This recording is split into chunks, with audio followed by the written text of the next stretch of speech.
How are you? Doing pretty good. Just finally getting over a cold, but other than, I think you probably gave it to me when we did the last thing I too. think I might have. Oh, you know what? And it's so cold. We're based out of Philadelphia, and it went from summer to end of fall really, really Yeah, really, fast. really quick. And actually, there's some snow upstate over the last couple of days. That's Mm-hmm. pretty cool. Mm-hmm. So yeah, we're chilly out here. We want to know how the rest of our shops and the rest of our followers are doing. So Mhm. as always, please join us. Tell us how you are. Tell us where you're tuning in from. And I think you're really going to like the conversation that we're having today. I do. I agree that they're going to like it because it's like the very basics, the very basis of how a shop works. Mm-hmm. And you know what that is, right? Making money. Making money, yeah. I mean, and that, you know what? And let me just say something. Making money is kind of what we're doing. It's a business, Sure. all right? But I don't want people to think that we're talking about making money like more than we should, doing things that we shouldn't be doing and things of that sort. Mm-hmm. I want to make sure there's a difference there because I think the field has gotten whacked pretty hard by people going out there and making money the wrong way. Oh, 100%. So, and I want to be careful because sometimes people say, oh, that's all you want to do is make money. Yeah, I want you to be successful in your career. And that's what it is. And that's, you know, for someone like me that worked in the field and then wound up doing all different things, it's the excitement of fixing cars. It's the excitement of fixing customers. It's the excitement of all that stuff that comes together. It makes it worth it. And if the money comes along with it, Shayna, that makes it the ultimate career. Absolutely. And you know what? I think another thing that people oftentimes forget is that when you make more money, it's also you're increasing the safety on the roads because it's, you know, again, we're going back to, we're not talking about making money in unethical ways. Yes. We're talking about increasing your average repair order by making sure that your customers are taking advantage of the services that they need at the right times to make sure that they're on the road safely. Well, not only taking advantages, but knowing why. Sure. That's the big part of it because that's what makes the money. Mr. and Mrs. Customer comes in and now you just build a level of trust with them and they now feel more comfortable that you're not taking them for the ride. They know that you're doing what is right and they're educated.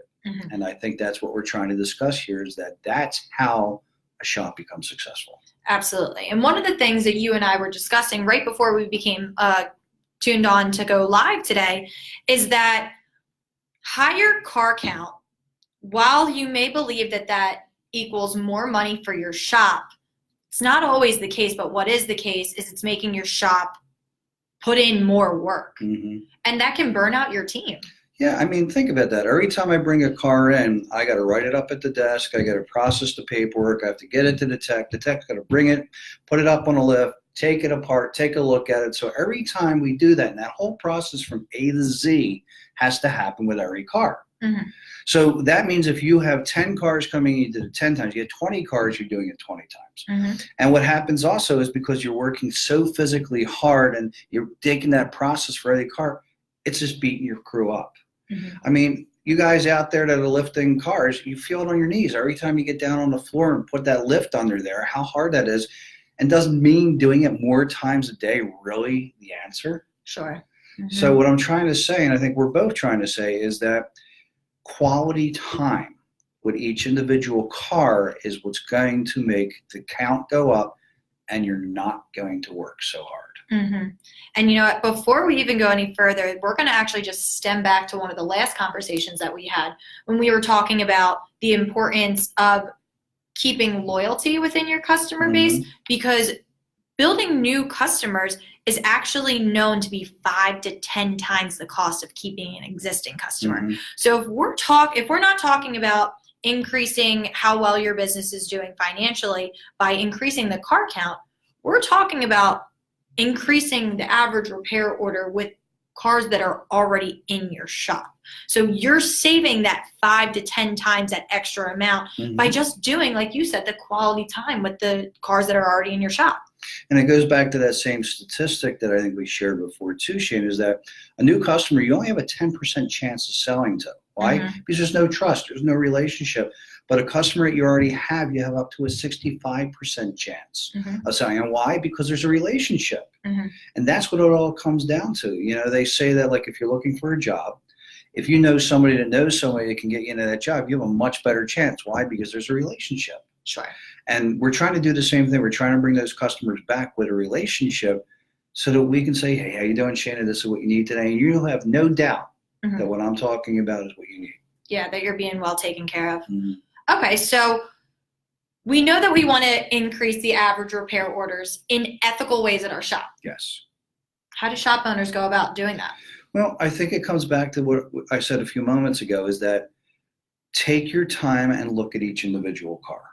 All right. One of the things I always say is that if you're picking up the bolt-on software and you're starting to use the inspections, what I suggest you do is the top to bottom, left to right, front to rear car check. Do the baseline, check the whole thing, because now that you can build off of that baseline and start working your way through, and you can show the customer, hey, your brakes were really good when we first did this.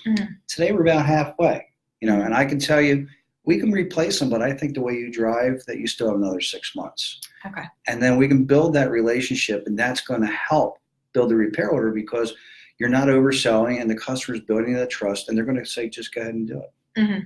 Absolutely, yeah. So, I mean, it's one of our big things that we preach on, which we'll definitely hit on a little bit later. You want to make sure that you're showing where their car stands at that current point, so you can build up that timeline, and then you have something to refer back to, and you have more confidence, or excuse me, your customers have more confidence in what you're telling them, because they visually see this is the progression of their vehicle. Definitely. What else can they do to increase average repair orders? Well, the inspection, as I mentioned, is a big key piece of that, because it's so crazy it just works. No, but building the car count up is informing your customer before they leave today at what's coming down the pipe. Just like I told you about your brakes, but the OEM, the manufacturer says that at this point your transmission should be serviced. So I'm letting you know that on your next visit, it's going to probably be time for that. So building that expectation for your customer, and that customer knowing that, wow, I don't have to track this anymore, and that these guys are showing me why. So they'll have the money set aside and everything. So if they're more prepared to do that work when they arrive, they're going to do it. It's an easier sell for all of our shops. And right there, that's increasing the ARL, and you're doing it in an honest way. You're letting your customers know that, hey, this is what you're going to need. This is when you're going to need it. We'll see you then. Absolutely. I mean, and at the end of the day, it comes down to, you want your team to work smarter, not harder necessarily. You want to take care of your team, and you want to make sure that your team is taking care of your customers. And also remember, when you build that car count, you're also building your chances of failure or dropping the ball.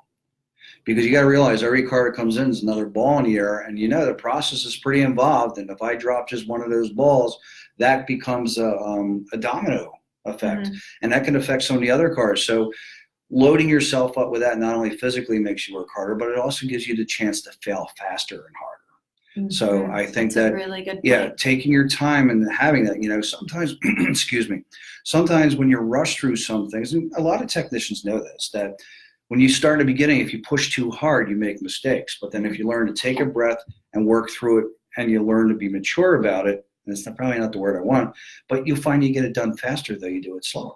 Sure. And it doesn't make any sense, but some people out there understand exactly what I just said. So we talked about, how you're able to earn more money at your shop. It's going to come down to making sure your customers are educated, making sure that you're building a timeline of what to expect in your upcoming trips to your service provider, and that communication. That's just super important. And also remember, you're building the history that you can go back to. Yes. And that way when they see what's coming up, they can see where they came from. Absolutely. So if you look to, rather than just increase the car count at your shop, but really take a look at what you can do to better service your current customers, this is going to be a way where you can take advantage of, more financial gains in honest, trustworthy ways at your shop. But before we go today, we're excited to see all of our customers out at Apex in Vegas next week. Apex in Vegas, baby. Who is coming to Vegas? Who will we see out there? Make sure you come by, stop and see us. We're going to be at Apex all week long, and I'm sure we're going to be walking up and down the strip if we're there. Yeah, we're going to have some really bright shirts, so you're not going to miss us. As a matter of fact, you're going to see us on billboards. You're going to see us on advertisements and if you have the app for Apex, guess who sponsored it? Bolt-On Technology. Mm-hmm. So, and remember, we're at booth 30,001. 30,001. That's a lucky number. That sounds like a pretty good number. I like that number.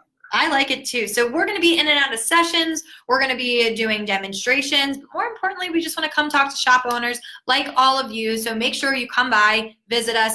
JB and I will both be there along with some of our team members, and we're so excited to see everyone.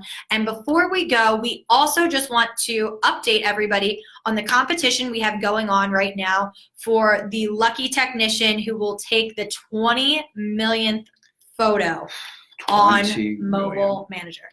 JB, are you ready for some of these numbers that I have here? Yes! All right. So these are from Mike Risich, the CEO of Bolt-On Technology himself. We just spoke with him just a few minutes ago. Latest information. This is breaking news. Okay, so as of Friday afternoon, we hit our 19th million photo taken with Mobile Manager Pro. 19 million. I mean, it's not the 1.6 billion that the lottery just was, but it's 19 million pictures. That's pretty incredible. You know what? Okay, so if we're looking, Mobile Manager Pro was first released in October of 2013.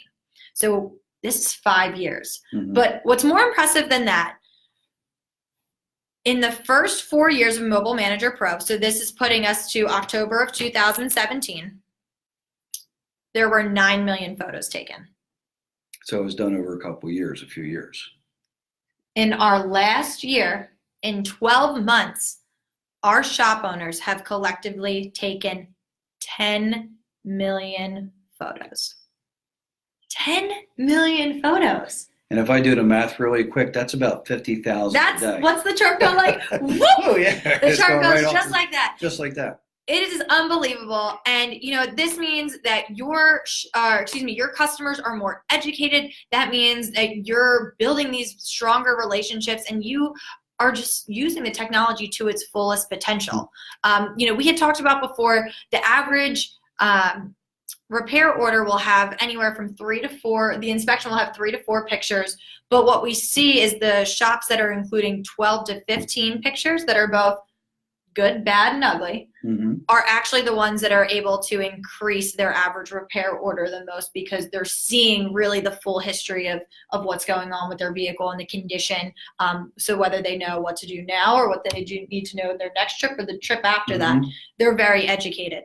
So with that being said, we have about 50,000 photos that are being taken daily.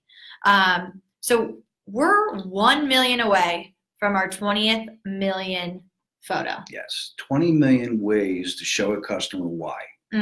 20 20 million ways to increase your ARO honestly. And 20 million ways that some tech that takes that 20 millionth picture is going to get about $3,000 worth of tools. And that's no shortage of tools. That's sweet. Now remember, folks, it's the tech. Not the shop owner anymore. We're going to know the tech that takes that picture, and know what? That's cool, because the techs are the ones doing all the work out there. Absolutely. So if there's ever a time to be utilizing the digital vehicle inspection to its fullest potential, or if you're listening to us and you're like, oh, well, we hear that average repair order goes up the more pictures that we take, now is the time to do it, because you're going to increase your chances to be that lucky technician that's taking the 20 millionth photo. So it's really a win-win. That is what we like to call a win-win. Might actually be 20 million win-wins. Yeah. I mean, hopefully you'll be a little luckier than we are with the jackpot. Yeah. But that'd be really cool, and especially if it should happen next week while we're at Apex. Absolutely. So keep snapping, and as always, tune in next time. We're going to be going live from Vegas next week. Yeah, and also my Let's Tech yes. Presentations that I'll be giving too. So if you're there, stop by. It's free. Always good. We're always here to provide quality free content. So as always, make sure, drop us comments down below what you think or what's been working really well for you to help increase average repair order, and what you want us to talk about, whether in Vegas or on one of our upcoming Wednesday afternoon live streams. Yes, baby. Come on down. All right. We'll see you in Vegas. 20 million. 20 million. 20 million.